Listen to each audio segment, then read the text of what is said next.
Así que tanta alegría me da por los que ya nos conocemos, como por aquellos que no conozco, que ojalá un día tengamos la oportunidad de conocernos más. Esta mañana el título del tema se llama ¿Cómo sacar lo mejor que tú tienes? ¿Cómo sacar lo mejor de una persona? Y antes de hablar de cómo sacar de nosotros mismos lo mejor que tenemos, voy a leer un artículo, un pedacito nada más, de una persona que dijo cómo anular a una persona. Lo contrario, ¿no es cierto? Cómo hacerle daño a una persona. Cómo destruir una persona. A alguien le preguntaron, ¿no es cierto? ¿Cómo se hace para destruir una persona? Y casi todo el mundo decía, hable mal de él.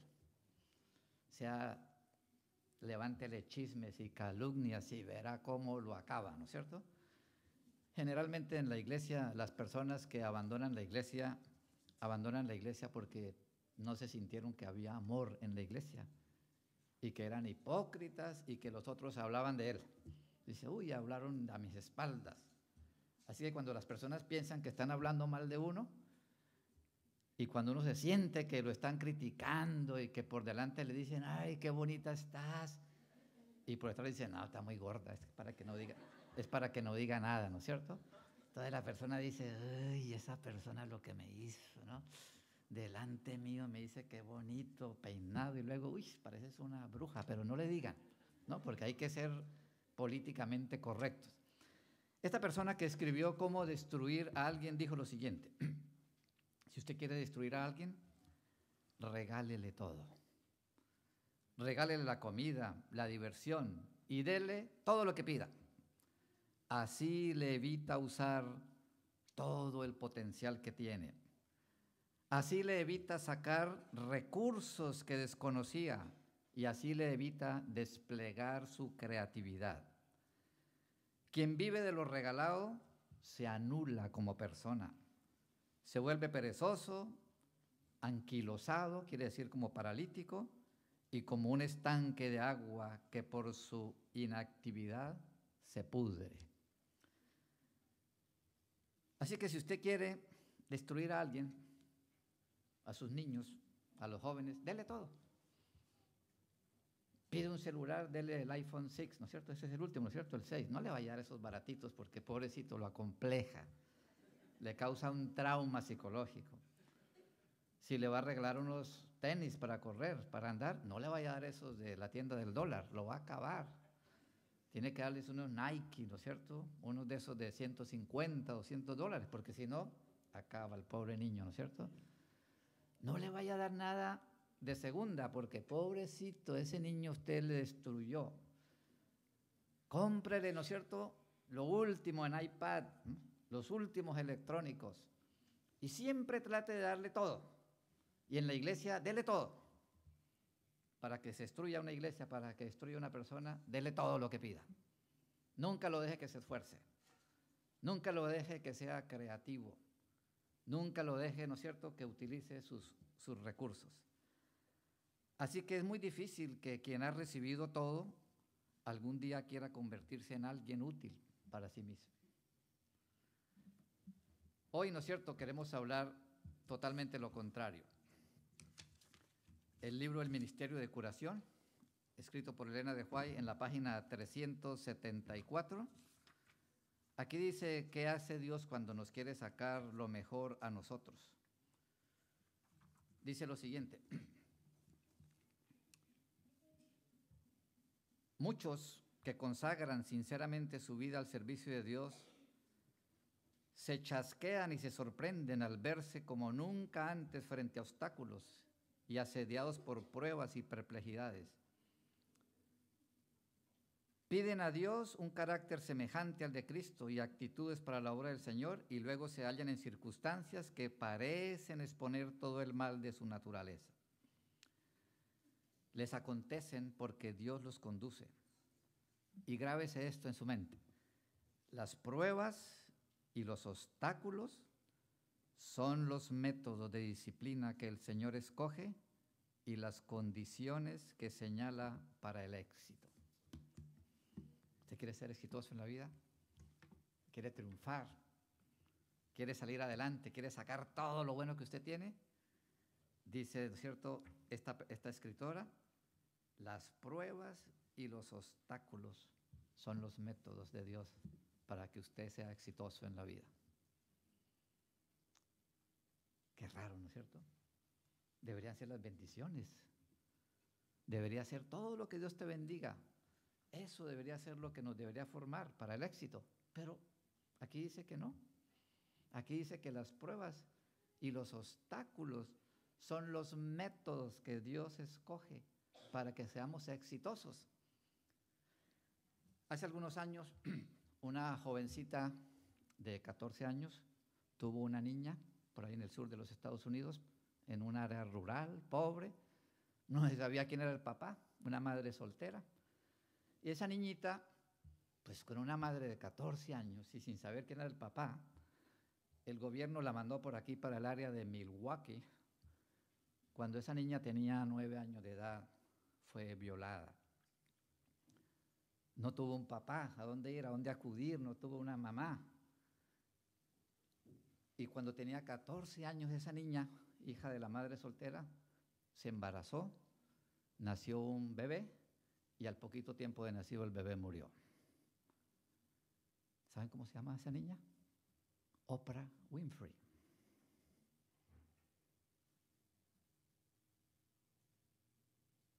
La mujer más rica, multimillonaria, más famosa aquí en Estados Unidos y casi en el mundo. En otra ocasión, un gobierno envió a un joven aquí a Estados Unidos para prepararlo, para que fuera un político exitoso en su país. Y ese joven llegó acá, muy inteligente, se casó con una americana de Kansas. Tuvieron un niño, pero el hombre le comenzó a gustar, los mexicanos dicen el chupe, ¿no es cierto? Comenzó a gustar el alcohol, la vida social, muy hermosa, muy buena. Y se dedicó tanto a su vida social y a su alcohol que a los 6 años de edad abandonó su niño, lo dejó y un poco más tarde se divorció de su esposa, así que el niño se quedó sin papá a los 6 años. Cuando este señor se terminó sus estudios, regresó a su país, siguió tomando y tuvo un accidente automovilístico en su país y murió a los 44 años de edad. Así que se quedó el niño abandonado a los 6 y huérfano. La mamá se volvió a casar. Se casó por allá con un hombre del área de Tailandia, pero le fue mal en su segundo matrimonio y se volvió a divorciar otra vez. Así que ahora ese jovencito era hijo de uno que lo abandonó y de 2 divorcios. Más tarde la madre le dio cáncer y murió. Así que sus abuelos lo criaron, lo recogieron. ¿Saben cómo se llama ese niño, no? Barack Obama. Hoy día hay niños y jóvenes y familias que dicen, ay, yo no salí adelante porque mis padres se divorciaron. Yo no salí adelante porque la migración no me dio los papeles. Yo no salí adelante porque el patrón a mí me la dedicó. Yo no salí adelante porque mis padres tan pobres nunca me dieron nada. Yo no salí adelante porque a mí me pegaron cuando era niño, ¿no? Yo no triunfé porque yo no fui como fulano de tal, que a ese sí le dieron todo, ese sí salió adelante porque triunfó en la vida. Y esa historia, que según es bíblica, porque la hermana de White dice que los obstáculos y las pruebas son los métodos para el éxito, parece que otros las aprendieron muy bien. Parece que Barack Obama las aprendió y Oprah Winfrey las aprendió y no son de nuestra iglesia. Por allá en Irlanda nació un niñito y otra vez el padre lo abandonó. Muchas historias de muchas personas ha habido por parte de los padres mucha irresponsabilidad en abandonar a sus niños. Entonces la madre tomó ese niño y se trasladó hacia la ciudad de Londres Y la madre dijo, yo voy a estudiar, yo voy a salir adelante. Pero no puedo con el niño, ¿qué hago? O me dedico al niño o estudio. Entonces la madre fue y lo dejó en un foster home y se dedicó a estudiar enfermería.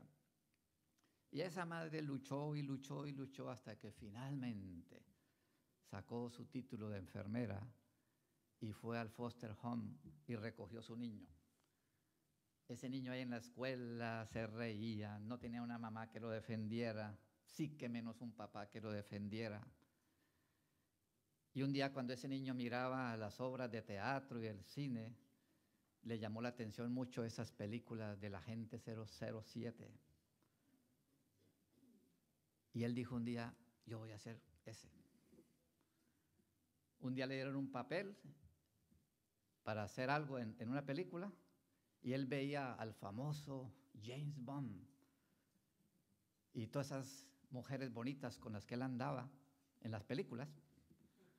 Entonces él se enamoró de una de esas muchachas, fue su novia, y le dijo a la novia, tú vas a ser la esposa de James Bond. Ese hombre, ¿sabe cómo se llama? Pierce Brosnan. Hijo de un padre abandonado, famoso hoy día. ¿Y ellos cómo supieron? Lo que dijo Elena de White, que las pruebas son los métodos para triunfar, son los obstáculos, son los pasos para triunfar. Pero usted ha escuchado hoy día de los hijos de esas personas. Poco se escucha de los hijos de esas personas. Porque cuando nosotros sufrimos, cuando somos niños y nos ha tocado sufrir, decimos, yo no quiero que mi hijo sufra como yo. Yo no quiero que mi hijo vaya a pasar lo que yo pasé. Yo le voy a abrir el camino a él. Yo se lo voy a dejar bien abiertito a mi hijo. Yo no quiero que el hijo mío se vayan a burlar y a reír de él y vaya a pasar lo que pasó conmigo cuando yo era un niño. No. Al niño abrámosle las puertas de par en par. Y los padres se nos olvida que nosotros salimos adelante por todos esos obstáculos, por todas esas dificultades, nos hicieron sacar lo mejor que teníamos de nosotros. Y no hemos dejado que nuestros queridos hijitos también saquen lo mejor de ellos. No necesariamente nosotros tenemos que cambiar nuestra personalidad.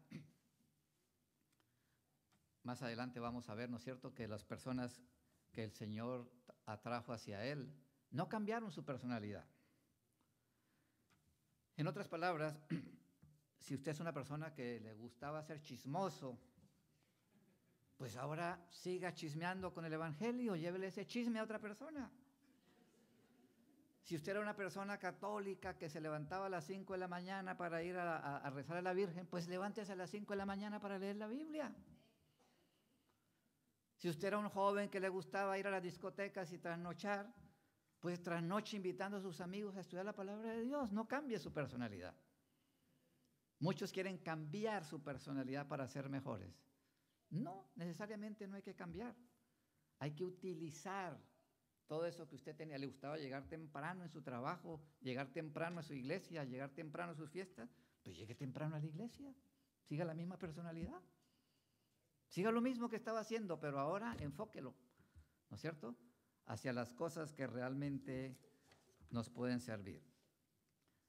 Vamos a ver un hombre en especial, ¿no es cierto?, muy conocido por todos nosotros. Vamos al libro de San Mateo, capítulo 26, versículos 69 al 75. Y es la historia del apóstol Pedro, pero vamos a leer solamente algunas partes. San Mateo, capítulo 26 y versículos 69 al 75.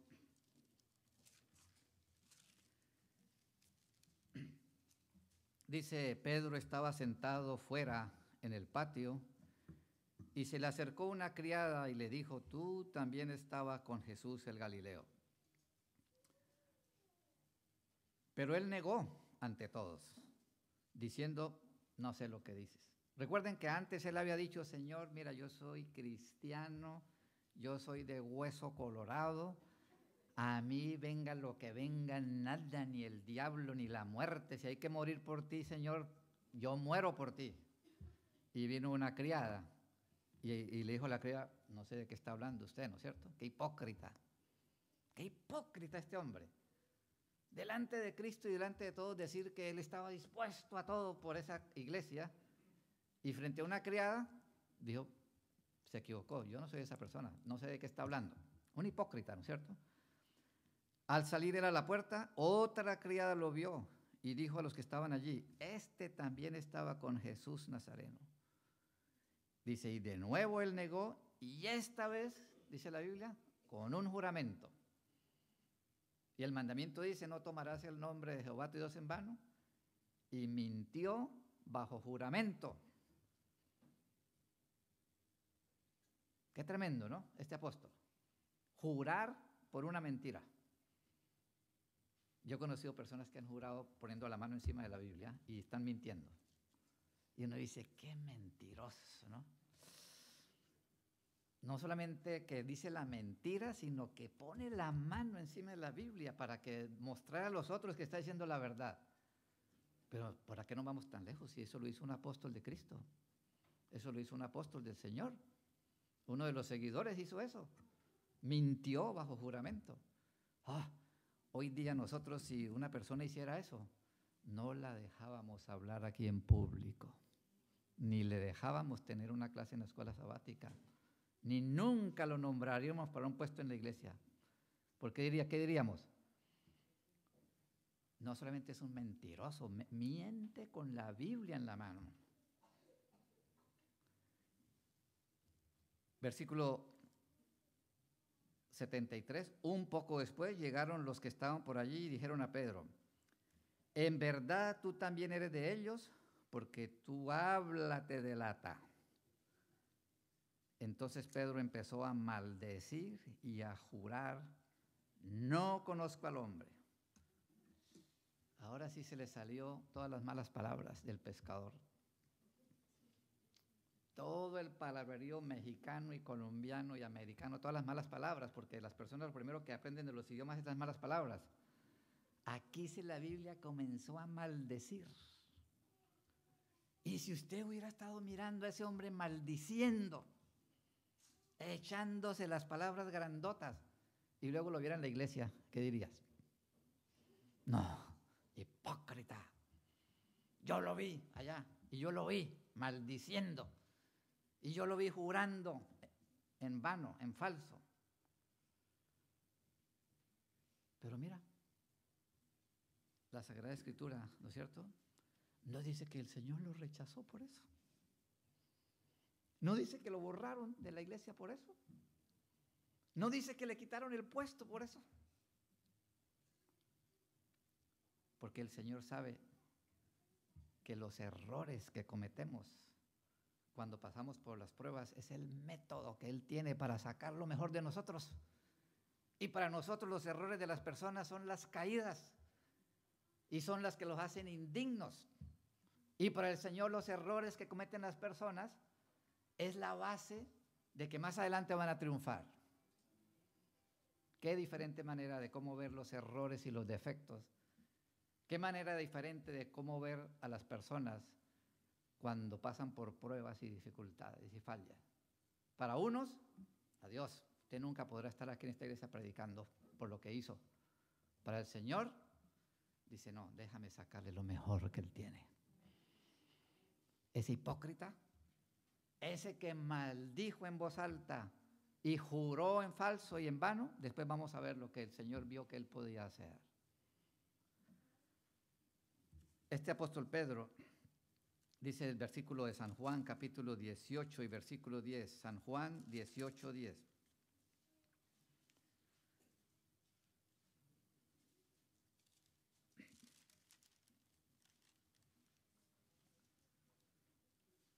Dice Simón Pedro, que tenía espada, la sacó, hirió a Malco, siervo del sumo sacerdote, y le cortó la oreja derecha.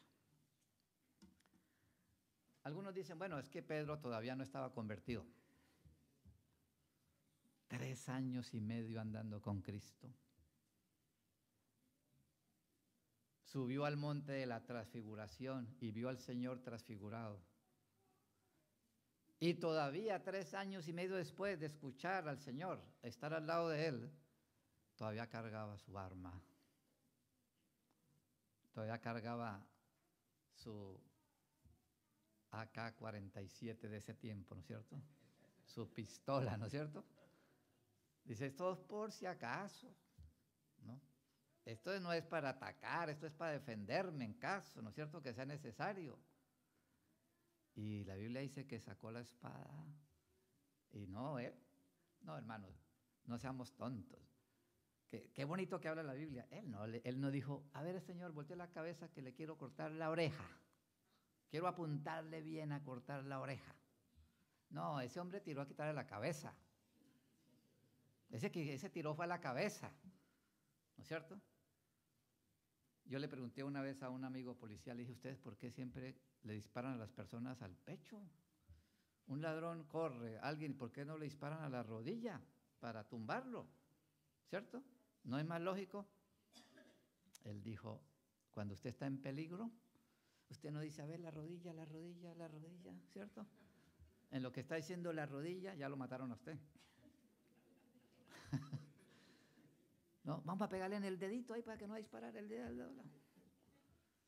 Dice, no, hay una memoria automática, dispare, ¿no es cierto?, al corazón, a donde está más grande todo, ¿cierto? Que no vaya a fallar la bala, porque si se lo tira a la rodilla puede fallar, pero si se lo tira a la parte del tórax, ¿no es cierto?, ahí le va a dar al pulmón o al corazón, a la aorta. Entonces Pedro no era tan tonto de decir, uy, a la oreja, por favor, no, para acá un poquito, no, él no estaba tomando fotos. Pero ¿cómo? Un hombre que andaba con Cristo tirando a matar a otra persona, ¿no escuchó el sermón del monte, amad a vuestros enemigos?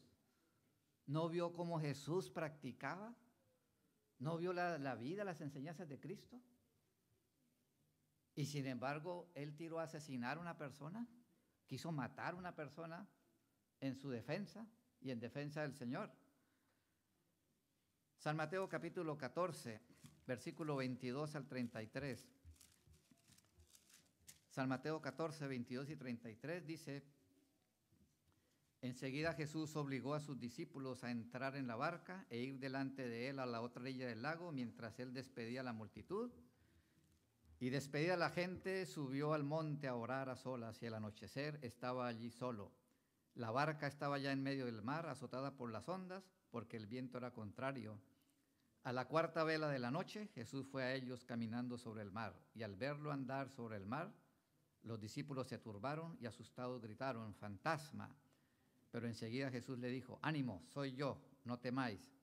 Entonces respondió Pedro, Señor, si eres tú, manda que yo vaya a ti sobre el agua. Y Jesús le dijo, ven. Y Pedro descendió de la barca y anduvo sobre el agua en dirección a Jesús. ¿Tenía fe? Yo no tengo esa fe. Yo no sé si sería capaz de decirle al Señor, manda que yo camine sobre el agua. Y de los demás discípulos ninguno tuvo esa fe. Solo solamente él tenía fe, creía. Pedro no era un tonto. Pedro tendría sus defectos, pero aquí muestra que él era un hombre de fe, de mucha fe, bastante fe. Dijo, si tú eres Señor, manda y yo me bajo. Y se bajó del bote y se fue caminando sobre el agua. Sí, él tenía mucha fe porque creía en el Señor Jesucristo. El Espíritu Santo había hablado por él, tú eres el Hijo del Dios viviente. Así que estamos hablando de un ser humano, un miembro de la iglesia, que conoce al Señor, ¿no es cierto?, que tiene mucha fe, que puede decir, dejo de trabajar el sábado, pierda lo que pierda, dejo de hacer estas cosas, pierdo mi sueldo por el Señor. Aquí está el hombre dispuesto a caminar sobre el agua. Y el Señor dijo, ven, ¿no es cierto?, acérquese sin miedo. Pero cuando ya el Señor murió y resucitó, la Biblia dice, algo sucedió con este hombre tan hablador, con este hombre tan maldiciente cuando le vino la prueba, cuando fue sometido a la tribulación.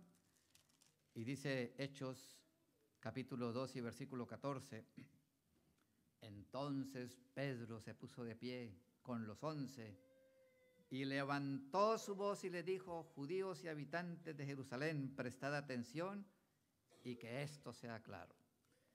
El tremendo predicador del Pentecostés, el que 50 días antes había maldecido, había jurado en falso, había sacado la espada para matar, había sido un hipócrita, había sido un traidor, había sido un vulgar, utilizó todas las groserías y malas palabras. Cuando pasó por las pruebas, y ahora el Espíritu Santo lo tomó y fue el gran predicador, y al final de su sermón cerca de 3,000 personas se bautizaron. ¿Cambió su personalidad? No. Siguió siendo hablador. Siguió siendo hablador. Pero ahora ese don que él tenía bajo las pruebas, bajo las dificultades, fue refinado y ahora lo utilizó para confesar el nombre del Señor. Capítulo 3 y versículo 6 dice: entonces Pedro le dijo, leamos el versículo 2, había un hombre tullido de nacimiento a quien llevaban cada día y ponían a la puerta del templo, llamada la Hermosa, para que pidiese limosna a los que entraban. Cuando éste vio a Pedro y a Juan que iban a entrar en el templo, les rogó que le diesen una limosna.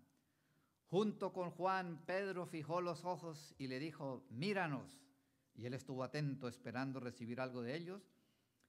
Y Pedro le dijo: no tengo plata ni oro, pero lo que tengo te doy. Y en el nombre de Jesucristo de Nazaret, levántate y anda. Ahora ese hombre, ¿no es cierto?, le decía a las personas: mírame a mí. No tengo nada, ya no tengo espada, pero lo que tengo te doy, levántate y anda. Y le devolvió la salud a un paralítico. El mismo que atrás, bajo las pruebas, había desfallecido, había caído, le había fallado al Señor. Pero el Señor sabía que los errores de las personas, los errores y las caídas que tenemos, no nos desecha por eso, sino que esas pruebas es el método que Dios tiene para que usted y yo triunfemos. Y un versículo más del apóstol Pedro, Hechos capítulo 9 y versículo 36.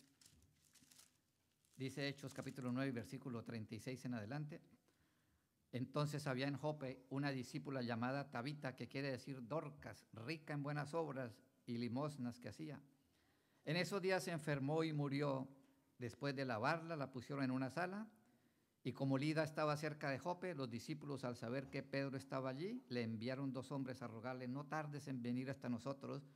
Entonces Pedro se levantó y fue con ellos, y cuando llegó lo llevaron a la sala, donde lo rodearon todas las viudas, llorando y mostrando las túnicas y los vestidos que Dorcas hacía cuando estaba con ellas. Pedro pidió que todos salieran. Puesto de rodillas oró, y vuelto al cuerpo dijo: Tabita, levántate. Y ella abrió los ojos y al ver a Pedro se incorporó. El que un día quiso matar, ahora estaba devolviendo la vida. El que un día sacó la espada para quitarle la cabeza a una persona, ahora miraba un cadáver y le decía: levántate. ¿Por qué el Señor en los errores de Pedro no lo dejó que se hundiera? ¿Por qué no lo echó de ese grupo? ¿Por qué no le dijo: tú eres un mentiroso, tú eres un asesino, tú eres un hipócrita, tú vas a dar mal testimonio de mi iglesia, tú no eres la persona que yo necesito para esta organización, tu ejemplo va a ser malo, fuera? El Señor lo toleró, el Señor lo dejó, y el que una vez quiso quitar la vida, ahora estaba devolviendo la vida. El que una vez quiso destruir, ahora estaba devolviéndole la salud a los paralíticos. El que una vez estaba maldiciendo, ahora estaba predicando. Así nos trata Dios. Así nos trata el Señor. Él sabe cómo sacar lo mejor de un mentiroso. Él sabe cómo sacar lo mejor de un hipócrita. Él sabe cómo sacar lo mejor de un adúltero. Él sabe cómo sacar lo mejor de un perezoso, de un ladrón. Dios lo sabe. Nosotros no lo sabemos. Nosotros solamente juzgamos. Y el Señor dice, no juzguéis, no juzguéis. Pero no podemos entenderlo, porque siempre ponemos por delante el buen testimonio, porque no alcanzamos a ver cómo Dios puede sacar lo mejor de una persona. No importa lo que esa persona haya hecho, no lo podemos entender, cómo Dios puede extraerle lo mejor a esa persona. Pero estamos muy listos a juzgar, estamos muy listos a condenar. Condenamos al chismoso, condenamos al perezoso, condenamos al que anda a la moda, condenamos a la muchacha que muestra las piernas, condenamos al muchacho que se va al baile, condenamos a todos.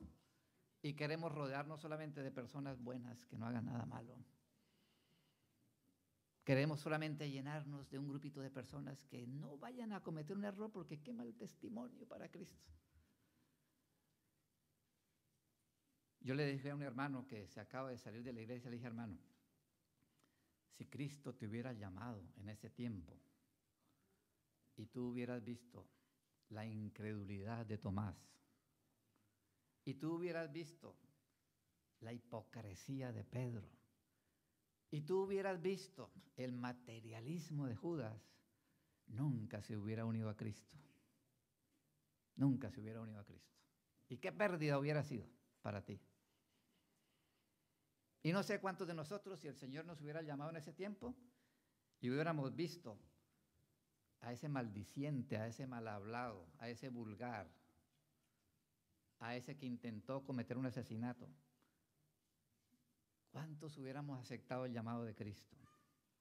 Porque hubiéramos querido ver más bien un grupo de personas derechitas, rectas, sin pruebas, sin problemas, sin caídas.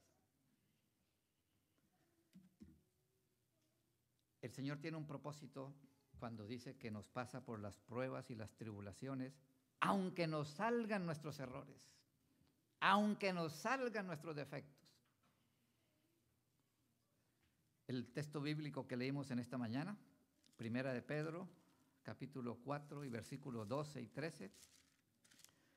Amados, no os sorprendáis por el fuego de la prueba que os ha venido, como si os hubiera sucedido algo extraño.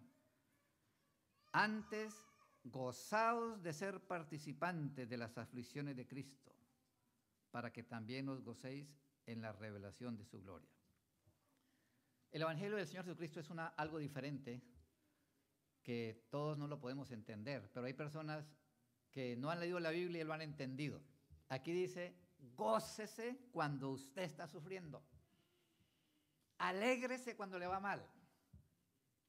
Regocíjese cuando está pasando por una dificultad. Eso no se puede entender. Porque cuando nos está yendo mal, ¿quién está alegre? ¿Cuántos testimonios hemos escuchado aquí? Le doy gracias al Señor que me botaron del trabajo, hermanos. Y gracias a Dios que perdí la casa. Y le agradezco al Señor que a mi hermana le dio cáncer. Estoy feliz. ¿Cuándo han escuchado ese testimonio? Y la Biblia dice, gócese y alégrese. A mí me gusta cuando hablo con algunas personas y los pacientes me dicen a mí, es que usted habla así porque usted es doctor y a usted no le falta nada. Dice, me imagino, me dice un señor, me imagino que ya no le cabe el dinero en su casa. Le dije, en eso tiene razón, porque voy a vender la casa y me voy a comprar una más grande porque ya no tengo, se me está haciendo el dinero ahí por debajo de las puertas, se está saliendo, ¿no? Entonces, si sabe una casa más grande, me avisa para poder guardar todo lo que tengo porque ya no me cabe.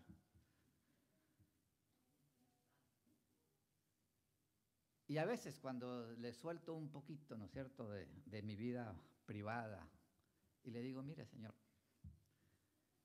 solamente lo voy a decir aquí por encimita nada más, ¿no es cierto?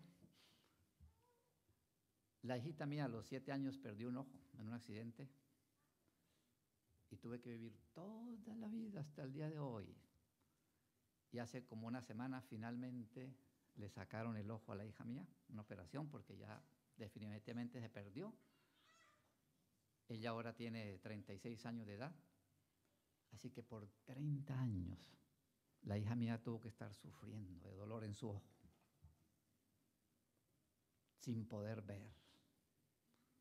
Porque no fue suficiente de no poder ver por un ojo, sino tener el dolor constantemente, día y noche. Y si ella sufrió, yo sufrí más como padre, de ver. Se le hicieron 10 operaciones, se la llevaron a todos los hospitales.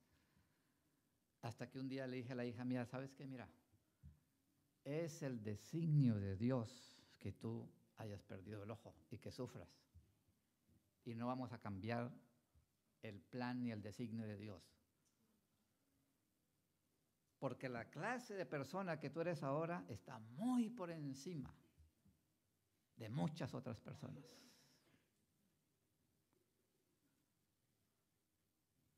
Un hermano que había prometido ayudarme a mí para estudiar medicina tuvo un accidente automovilístico en Nueva York y murió a los 37 años de edad, cuando yo estaba en el segundo año y debiendo dinero. Otro hermano mío que era el presidente allá de la Universidad Adventista en Colombia murió a los 50 años, cuando era el rector de la Universidad Adventista. Y cuando yo fui a ver a mi hermano antes de morir y lo veía en una cama, con dolor, muriendo sin esperanza humana de que se pudiera recuperar. Cuando lo traje aquí a mi casa y tuve que bañarlo y cargarlo. Una hermana mía que era una santa, porque puedo hablar por ella, apenas a los 37 años de edad murió de cáncer en el hogar. Entonces yo le dije al Señor, ¿quiere que le cuente más? ¿Quiere ser un doctor? ¿Quiere pararse a hablar como yo hablo? ¿O solamente cuando viene la prueba del sábado ya sale corriendo y se va a trabajar porque pierde el trabajo? ¿O solamente cuando habla mal de usted sale corriendo de la iglesia porque ya lo criticaron? ¿O por cualquier cosita pequeña ya hace un mundo grande y comienza a renegar? La Biblia dice, gozaos, porque el Señor sabe que usted tiene mucho para dar. Pero la única manera como se lo puede sacar es a través de las dificultades. No es a través de darle todo. Es a través de las dificultades. Es a través de los obstáculos de la vida. Ese es el método de Dios. Los humanos tenemos otro método. Nada, dele todo. Aquí en la iglesia donde estamos, la mensualidad de la escuela adventista vale $425, pero a las escuelas, a las iglesias que cooperamos nos la bajaron a 330, y entonces los padres de familia decidimos un plan de que ellos pagan 130 y la iglesia les da 200, y los padres se están quejando. Entonces me reuní con los padres, que los padres dicen, es que 130 es mucho, y ahora la iglesia quiere que hagamos actividades, ¿y de dónde vamos a hacerle? Entonces yo solamente me sonreí y le dije, mire, cuando yo estudié nos daban una beca de colportaje. Ah, ¿usted lo becaron? Y dice, sí, a mí me becaron. Yo estudié toda mi carrera de teología y de medicina becado. Las becas de colportaje son así. A ver si ustedes quieren una bequita de esas. Que usted va a trabajar 10 semanas, va a reunir la cantidad de dinero que cuesta la universidad por un año, viene y deposita todo ese dinero en la universidad o en la institución adventista, y en ese tiempo tenía que reunir $5,000 en 2 meses, y cuando usted deposita los $5,000, le dan 500, le dan el 10%. Esa es la beca. Es que yo estudié becado, yo soy un becado. Le digo, y esta iglesia le está dando a usted $2,000 por año sin que usted ponga una hora de trabajo. sin que su hijo levante una hoja del parqueadero de la iglesia. Por eso dice, ¿usted quiere destruir una persona? Dele todo. Dele todo y verá cómo lo arruina. Pero póngalo a vender Biblia de casa en casa. Póngalo a vender libritos de salud de casa en casa. Y que pase un día y no venda nada y diga, ¡ay, Señor! Arrodíllese allá a orar, Señor, por favor. Y usted se va para el barrio rico y ni le abren las puertas, le echan eso a un perro o le llaman la policía. Y usted se va para el barrio pobre a vender y entonces los pobres le compran, los que no tienen dinero le compran. Y uno dice, pero ¿cómo es esta vida? Me voy para el barrio pobre y allá me compran los libros caros y me voy para el barrio rico y allá me echan un perro y me echan la policía. Ah, el Señor dice, ¿no es cierto? Las pruebas y los obstáculos es el método para triunfar. Las dificultades es el método para triunfar, porque usted tiene que sacar lo mejor de usted. No se puede quedar sentado llorando. Tiene que salir lo mejor de usted. De adentro tiene que salirle todo lo que usted tiene, esa inteligencia, esa salud, todo lo que usted tiene le tiene que salir, obligado para triunfar. Hoy contamos qué bonito es colportaje, pero cuando estamos allá metidos, hermanos, ¿no es cierto? Los que han colportado alguna vez, y uno dice, qué sufrimiento, qué tribulación, irse 2 meses a ganárselo de un año y becado. Becadito. Entonces los padres se agacharon la cabeza y dijeron, aquí sí estamos becados de verdad, ¿no es cierto? Segunda de Corintios, capítulo 7 y versículo 4, el apóstol Pablo dice, segunda de Corintios 7, 4, mucha confianza os tengo y mucha gloria de vosotros. Estoy lleno de consuelo, abundo en gozo en todas nuestras tribulaciones. Estos hombres estaban locos, ¿no es cierto? Ajá. Estos hombres de la Biblia estaban locos, diciéndole, abundo en gozo, ¿por qué? ¿Cómo? ¿No porque se ganó la lotería? ¿No porque le dieron un trabajo bueno? ¿No porque prosperó en la vida? Estos apóstoles decían, abundo en gozo por las tribulaciones. Como que tenemos que hacerle un switch en la mente nuestra, ¿no es cierto? Porque nos han formado de que la alegría viene cuando triunfamos y que la felicidad es el resultado, ¿no es cierto? Ay, triunfó en la vida, abundo en gozo. Y cuando alguien pasa por una tribulación, ¿qué decimos? Lo siento, ore al Señor. Esta prueba es el diablo que lo quiere destruir y pobre diablo allá se reirá, ¿no es cierto? El diablo dirá, esa es una prueba porque Dios le quiere sacar lo mejor a él y ahora me echaron la culpa a mí. Que no tengo nada que ver en esto. Y Dios lo está probando porque quieres refinarlo, quieres sacarle todo el oro que tiene. Y ahora dijeron que era el diablo. Pero ese es el diablo, hermano. Ese es el diablo. Nunca decimos, abundo en gozo por las tribulaciones por las que el Señor me ha pasado. Si no, lean el libro de Job y vean la vida de otros hombres de la Biblia, ¿no es cierto? Y nos acostumbramos que siempre que pasamos por una prueba y una tribulación, es que el diablo nos quiere cargar, ¿no? Y el diablo ya dirá, Señor, mira, les quiere sacar lo mejor y me echan la culpa a mí. Tú quieres sacar lo mejor de esa persona y ahora yo soy el culpable. San Mateo capítulo 5, versículo 10 al 12. San Mateo 5 del 10 al 12. Bienaventurados los que padecen persecución por causa de la justicia. La justicia es practicar el bien, porque de ellos es el reino de los cielos.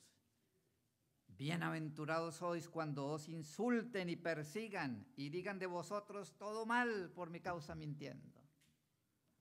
La Biblia dice que somos bienaventurados cuando nos levantan chismes.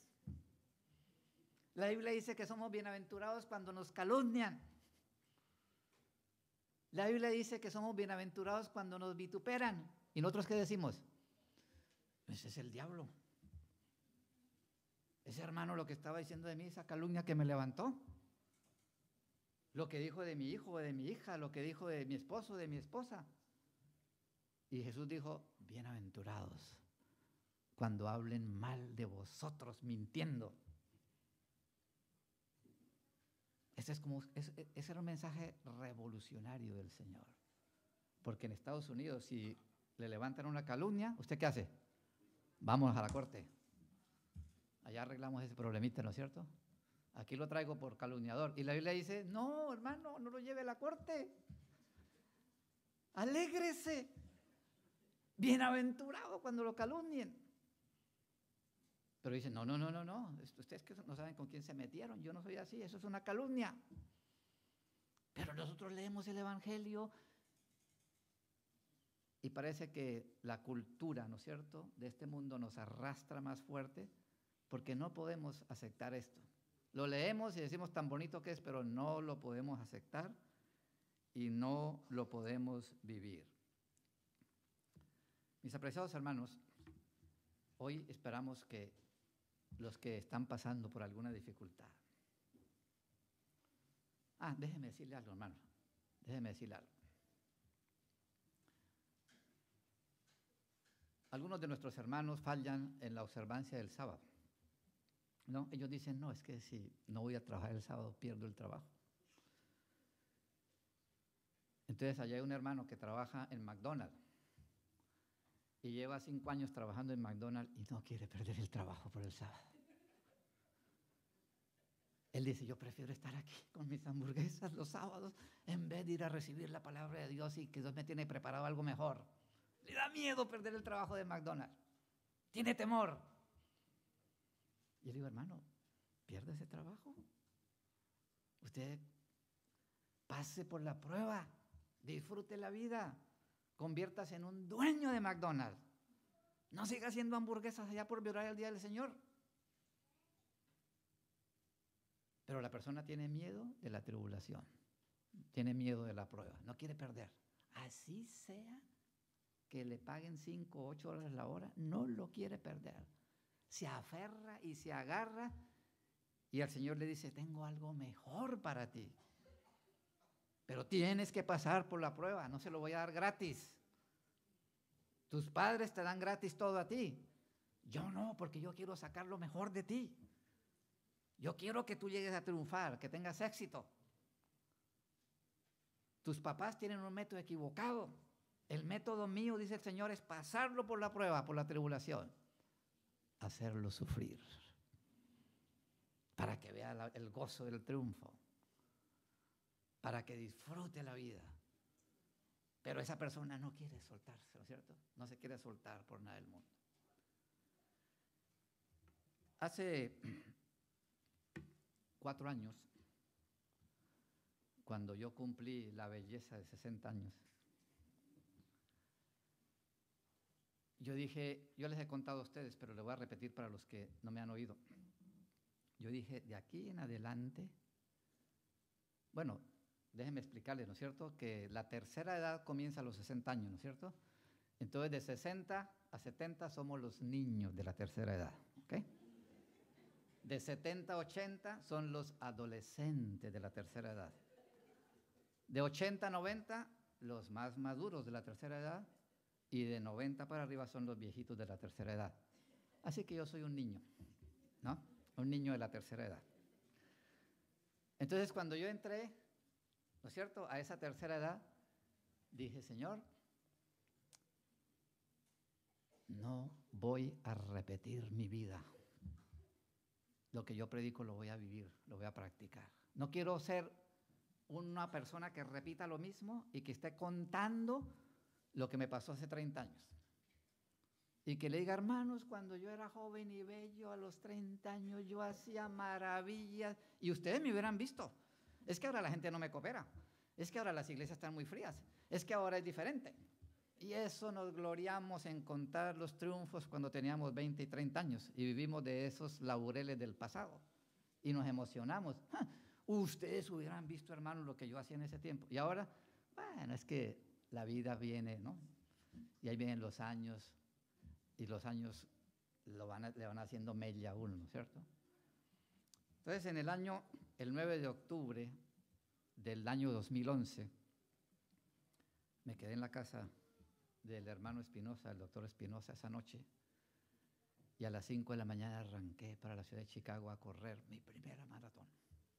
Nunca en mi vida había corrido 42 kilómetros, jamás. Lo intenté cuando era un joven y bello, y a los 10 kilómetros ya iba vomitando y me tenían que recoger con cuchara, ¿no? Con una pala me recogían en un carro.